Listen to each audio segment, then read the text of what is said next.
선거 이후 우리 동네 부동산 시장을 전당해 봅니다. 맛있는 부동산 선거 맛동산. 이번 시간에는 강북 재건축 얘기를 해보겠습니다. 자, 계속해서 소장님 나와겠습니다. 소장님. 안녕하세요. 네. 맛동산 메이커 김인만입니다. 맛동산 메이커 곳에 지으셨어요, 이름을. 예. 앞에서 마영성 살펴봤는데 지난 정권 때 또 새로 생겼던 단어 중에 하나가 노도강이라는 단어가 있어요. 참 이름 참 잘 지어요. 마용성 노도강, 그죠? 예. 지난 4년간 다른 지역에 비해서 좀 노원구, 특히 노원구가 다른 지역에 비해서 부동산 가격이 많이 올랐지 않습니까? 네. 원인이 어디 있다고 볼 수 있을까요? 어떻게 보면 문재인 정부 5년 동안에 가장 많이 올랐는 지역을 꼽으라고 한다면 노원구인 것 같습니다. 왜 이렇게 많이 올랐냐고 한다면 일단 저평가를 좀 제가 첫 번째 원인으로 꼽고 싶은데요.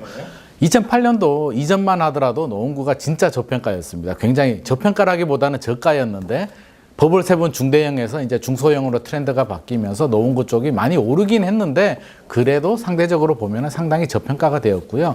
저평가만으로 가격이 많이 오를 수는 없습니다. 개발 호재가 있었죠. 재건축 기대감이 굉장히 컸습니다. 자, 상계주공은 1단지에서 16단지가 있는데요. 용적률이 150에서 180% 정도로 재건축을 하게 된다면 굉장히 사업성이 잘 나오는 중층 아파트 단지이기 때문에 이 기대감이 반영이 된 것 같습니다. 예.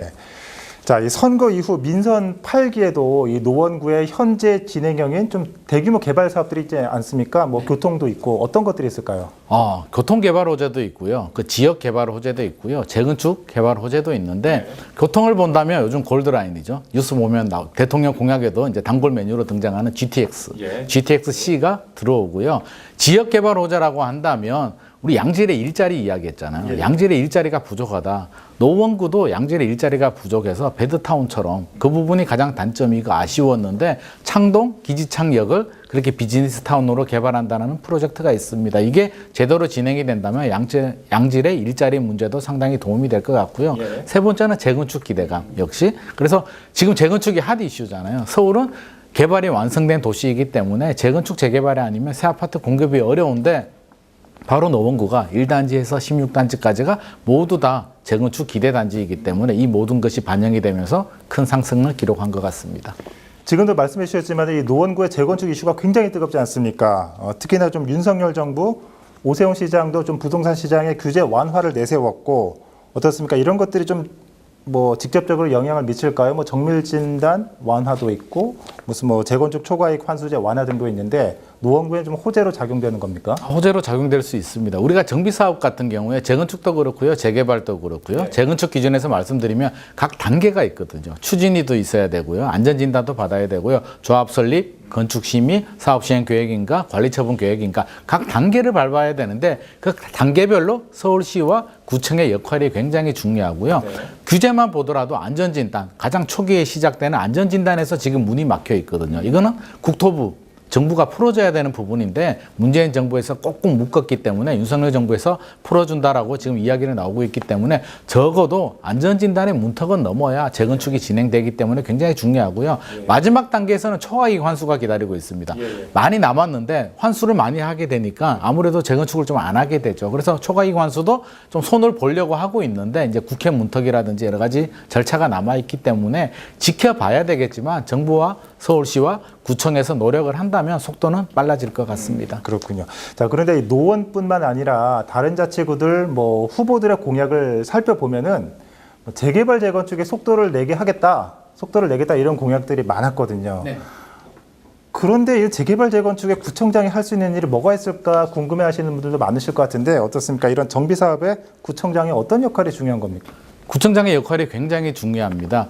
재건축, 재개발, 정비 사업 같은 경우는 단계가 있거든요. 각 단계별로 뭐 조합도 인가를 받아야 되고요. 추진위도 승인을 받아야 되고 관리 처분, 사업 시행 계획인가 이렇게 인가를 받아야 되는데 구청장이 인가권을 가지고 있기 때문에 물론 단독으로 처리하지는 않겠지만 굉장히 중요한 역할을 가지고 있습니다. 그래서 민선 8기 어떤 구청장이 되느냐가 굉장히 중요하고요. 지금 부동산의 이슈가 공급이잖아요. 서울 같은 경우는 재건축, 재개발, 정비 사업이 아니면 새로운 아파트 공급 물량이 나오지 않기 때문에 아마 민선 시장들도 공급을 늘리기 위해서 좀 더 적극적으로 규제 완화에 나설 것 같습니다.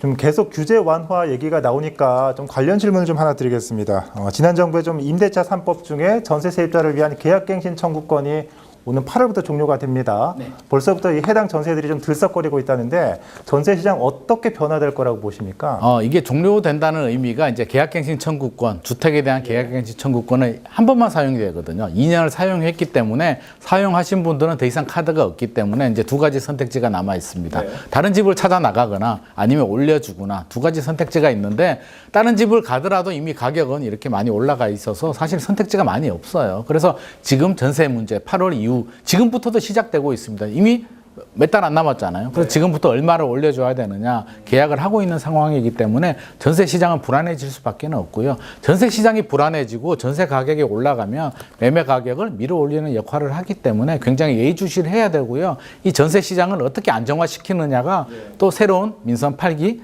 서울시장과 지자체장의 숙제가 될 것 같습니다. 자, 마지막으로 좀 어떻습니까? 민선 8기 이렇게 규제 완화 목소리가 계속 나오고 있는데 노원구 아파트값 부동산 가격 민선 7기 때만큼 많이 오를까요? 어떻게 전망하십니까? 이거는 부동산 시장 분위기하고도 좀 맞물려 있거든요. 이게 뭐 재건축 규제 완화 때문에 이렇게 오를 수는 없는 거고요. 전체적인 시장 자체가 이렇게 좋아진다면 같이 올라가겠지만 또 시장이 안 좋아진다면 영향을 받을 수밖에 없는데 분명한 사실은 교통 호재가 있고요. 지역 개발 호재가 있고요. 재건축 기대감이 있기 때문에 이런 시장의 가치, 시장의 영향을 좀 제한적으로 본다면 저는 노원구의 가치는 앞으로 더 기대가 됩니다. 알겠습니다. 자, 지금까지 선거 맛동산, 선거 이후 노원구 재건축 시장 전망해 봤습니다. 다시 좀 개표 상황을 살펴보고요. 다음 선거 맛동산은 부동산 불패 강남권을 짚어보도록 하겠습니다.